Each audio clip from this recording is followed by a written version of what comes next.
Professor David Mosoma is the chairperson of the Cultural, Religious and Linguistics Rights Commission. He joins us now to talk about how South Africans can look upon where we are with regards to this.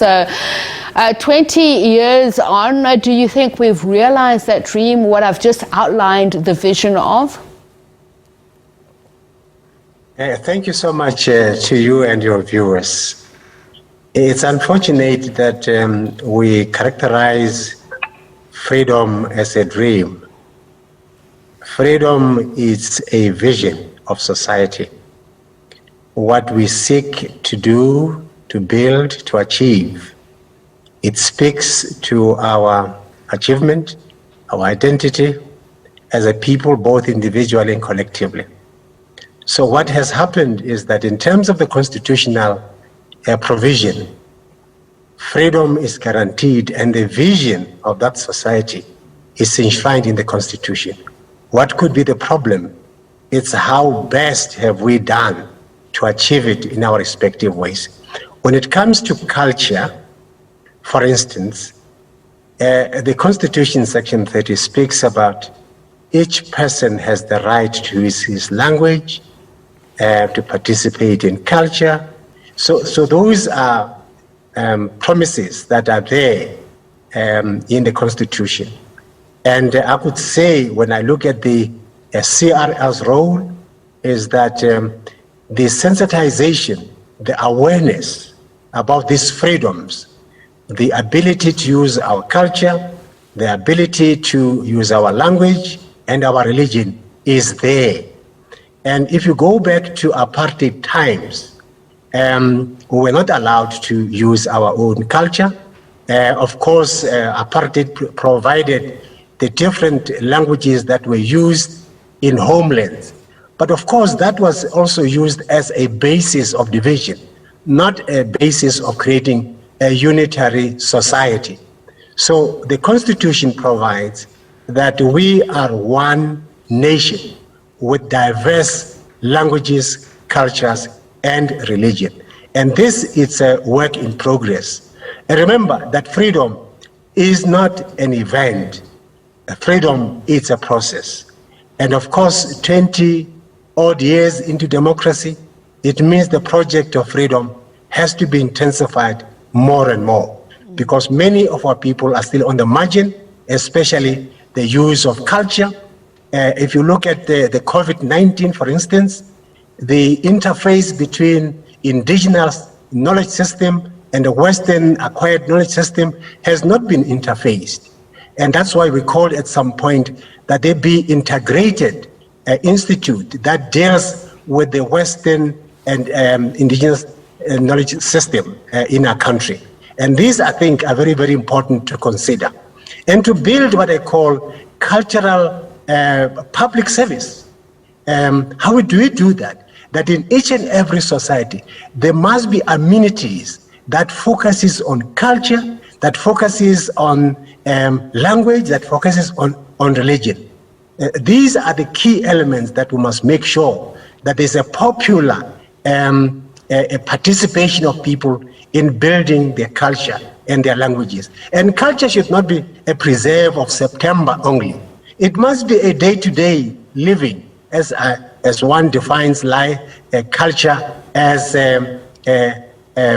life in its totality. Professor Mosoma, allow me to jump in and say therein lies the problem, as you have so eloquently said.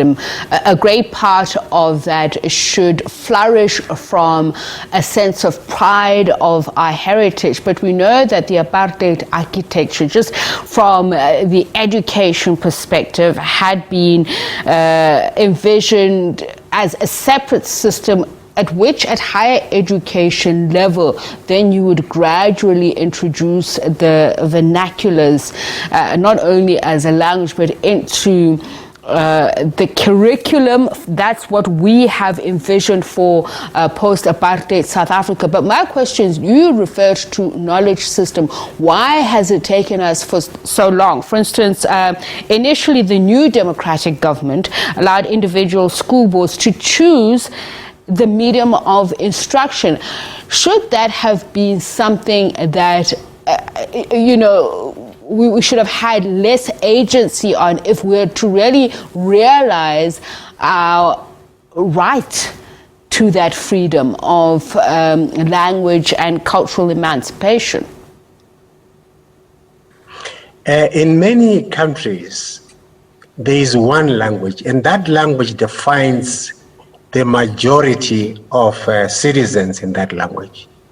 And unfortunately, in South Africa, we have 11 languages. And these 11 languages were supposed to be developed equitably and with parity and esteem. In terms of the policy of government, each and every department has a section that is responsible for the ensuring that the language practically gets implemented. We have just held a hearing last year about the use of language in the departments, different departments, education, health, SAPS, judiciary, and so forth and so forth. The real challenge is that despite the fact that the Constitution actually has given 11 languages that are officially equal, these 11 languages are not practiced equally. And that goes to schools. Schools have decided that majority of them would use English and Afrikaans. In doing so, the other indigenous languages are really languages that are not brought to the fore. So what happens is that it limits even access to education, because when I did my primary education myself under apartheid, I had to think first in my own language before I translate the answer into the English or Afrikaans language. So others who come from English or Afrikaans settings, it's very easy because it's from their language direct to giving the answer. So I have to have several processes to get to answer the question. So this is the challenge that we have today. It's not a challenge of the Constitution. The Constitution says we have 11 languages. They must be used equitably. The challenge, however, is the willingness in the area of departments, and also to ensure that when a language has to be developed, it must be a language of record and a language of commerce. If you study a language which cannot be used in commerce and in politics and a record, why do you use it for? So these are the two languages, English and Afrikaans. They thrive because they have become the language of commerce and the language of record. But Professor, does the problem not go deeper? The derogative derivatives that we have amongst ourselves of black people, colonialism, apartheid surely reached their goals, and we know this, that the point was to colonize the mind. If you think about how black people speak of each other within those ethnic differences, I was watching something that was on TikTok, and somebody was trying to criticize a politician, and one of the things that they sought to bring across as to why that person is deserving of that criticism, they reduced it down to the ethnic grouping of that person, saying because he's a Pedi man, therefore what he is saying is stupid.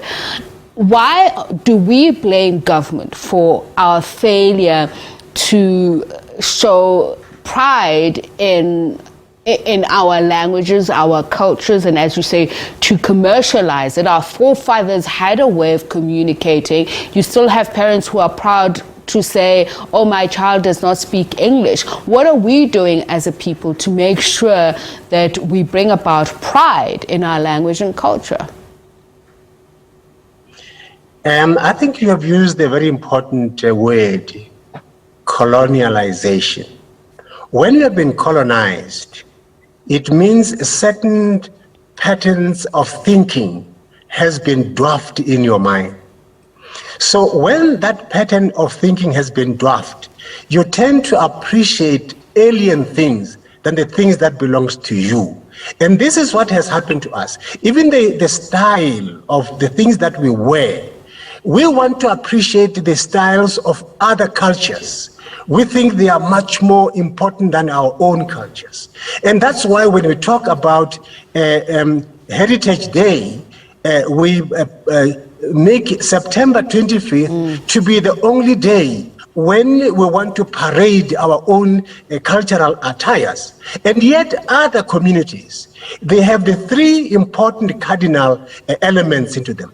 Both religion, culture, and commerce are intertwined in their everyday lives. And this is what we miss. I wonder if institutions like ICASA, for instance, and I'm thinking of broadcasting, the industry in which I'm in, because when you talk about how we emulate foreign cultures and we're so proud of it, shouldn't they be made to make more freely available things that are reflective of our cultures? And I'm saying the kind of programs that we watch, the language in which it's broadcast, and the ideas and thinking behind that heritage. I think ICASA has an important role to play.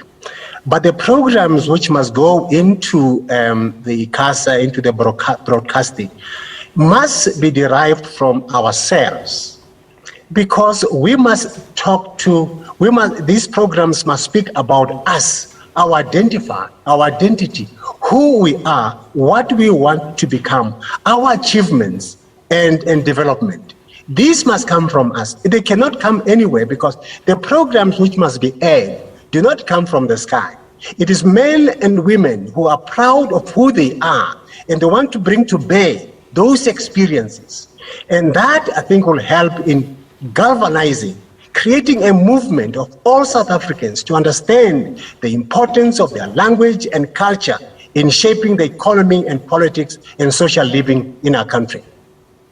David Mosoma, thank you so much for speaking to us and sharing your views on that. Professor David Mosoma, Chairperson of the Cultural, Religious and Linguistics Rights Commission. He speaks to us about where South Africa is with regards to attaining that right. It really is a right when we talk about freedom, particularly in those areas of being freely able to express and enjoy the history, the culture, using the language of both our forefathers, and of course freedom to practice the religions that we subscribe to.